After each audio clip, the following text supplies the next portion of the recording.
knew them, talked to them, warned them, tried to get them not to join ISIS. ISIS was a real group. And it's not just something that was some imaginary thing. It was real. Whether it was born or it was ultimately controlled by intelligence services is a topic of another day.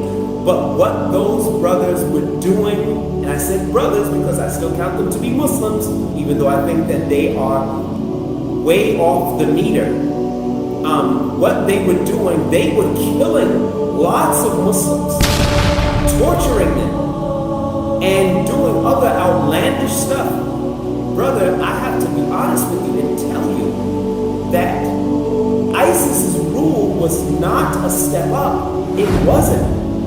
And their antics left the Syrian people alienated and feeling victimized again after Bashar al-Assad. And the reason for that is that, and I'm going to say this, and a lot of people are not going to like it. I'm going to tell you that the ulama around the world, they abandoned the Syrian jihad because it stopped being popular. It stopped being the darling of Washington and London, and they began to be branded, I'm talking about the fighters here in Syria, as terrorists, and the ulama stopped talking about it because they wanted to cover their own backsides, because they like to travel, to go to give dawla and everything. Until now, you don't even hear them talking about it. When I myself personally tried to get some of the ulama to come here to Syria, to live here in Syria, to help to guide the brothers, a lot of them, they weren't interested.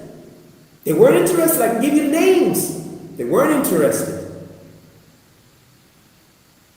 So back to the brother's point, the reality is that Abu Muhammad Jolani is a traitor and a turncoat, and he's always been that way, and he's no different about it today. Like I said, the Muhajirin in Idlib have no legitimacy.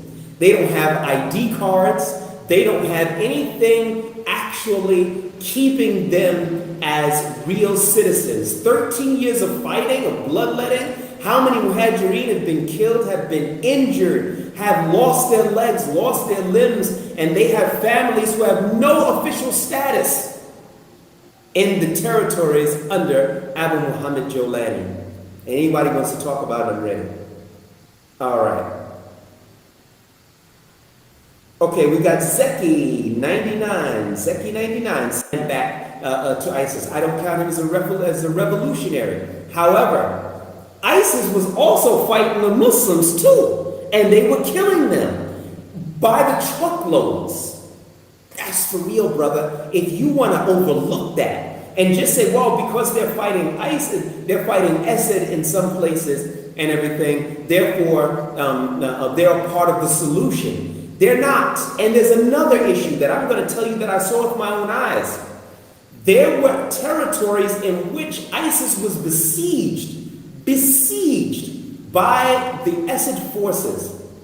And then lo and behold, they end up going outside of their siege and showing up in the territories which the other revolutionary fighters are fighting.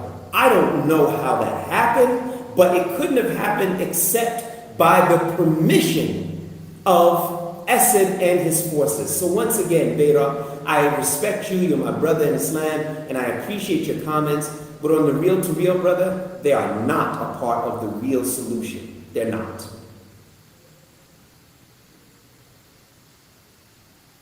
Okay.